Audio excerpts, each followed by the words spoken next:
El Parc Eòlic Tramuntana va fent passes de cara a estar acabat a finals de 2026. Ara mateix l'informe ambiental s'estudia a Madrid. De l'informe ambiental, amb les rectificacions que calgui, es passarà a la resta de la tramitació, amb inici d'obres previst per 2023. L'Escala és un dels municipis amb més incidència, amb l'impacte visual previst i l'arribada de la cometida elèctrica dels molins de vent a tocar del Riuet. Des del consistori, el regidor de Medi Ambient, Josep Bofill, creu que el camí cap a les renovables no es pot aturar i que en aquest cas el projecte és vist amb bons ulls tant per Generalitat com pel Govern d'Espanya. Per tant, té molts números de tirar endavant. Des del territori, Bofill aposta per fer el màxim de pressió per tal que l'impacte sigui el mínim. Jo crec que està bé, diguéssim, fer molta pressió per part del territori, ja sigui a través de plataformes, a través dels ajuntaments també. Hem de fer molta pressió perquè els impactes siguin els menors possibles. Però d'alguna manera o altra, de cares al futur, si no és aquest projecte, serà un altre, ens hi haurem d'acostumar.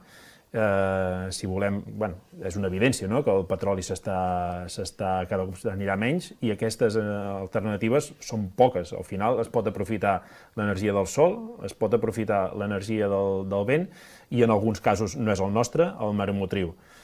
Les hidràuliques també hi ajuden, però de cara al futur ens hi haurem d'acostumar i si volem mantenir l'estil de vida que tenim a dia d'avui, amb les comoditats que tenim per entendre'ns, calefacció a casa, cotxes elèctrics, etc., ens hem de treure del cap que amb les plaques solars a sobre dels sostres n'hi ha suficient perquè no és així. Per tant, és aquest o serà un altre, tindrem projectes grossos, perquè si no n'hi ha prou, tindrem projectes molt grossos al territori, no dic aquí, dic que s'ha d'estudiar bé la planificació, però ens hi haurem d'acostumar. Ho explicava Josep Bofill a la Casa de la Vila de Canal 10, on també parlava del nou POM. Deia que les jornades participatives s'han traslladat al setembre i que a finals d'any ja hi haurà un primer document de referència. En definitiva, l'urbanisme toca totes les vessants polítiques i també socials del municipi i al final cada pas que fem, cada passet que fem comporta un temps. Aquest any més amb la pandèmia, justament anàvem a fer el procés de participació ciutadana i ho teníem programat, ara semblava que ho teníem molt encarrilat per poder-ho fer abans de l'estiu, però el temps se'ns atira a sobre i hem decidit fer-ho amb calma, preparar bé la participació ciutadana, que és molt important que la gent digui la seva en aquest procés de desenvolupament del futur, diguéssim, de l'escala a nivell urbanístic de cara als propers 25-30 anys, i el que farem serà preparar aquests tallers consciència fins a l'estiu, i al setembre, amb 2 o 3 jornades veurem, esperem també que la gent es puguin fer trobades, la pandèmia ja hagi passat el seu efecte més fort, i aquesta participació es pugui dur de cares al setembre amb 3-4 tallers que farem. I l'objectiu seria que el proper pas, diguéssim, a partir de la participació ciutadana serà aprovar un document que es diu Abans.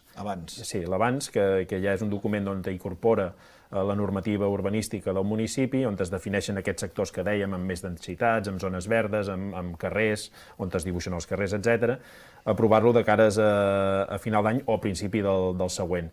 Josep Bofill parlava també de l'aplicació del recentment aprovat Pla Director de la Costa Brava, que, a més de desclassificar zones on fins ara es podia construir, porta afegida normativa que preocupa el sector de la construcció. Els constructors es troben ara, quan es va demanar una llicència, com són les parets de tanca, aquí l'escala tradicionalment era 1,80 m, el pla director contemplava passar-les a 1,30 m, i ara, després de les diferents reunions i queixes també, perquè és el que dèiem, quan tu tens un carrer totalment consolidat amb totes les parets de tanca a 1,80 m, ara que els facis fer a 1,30 m no veuràs una cosa gaire coordinada o coherent, per dir-ho d'alguna manera.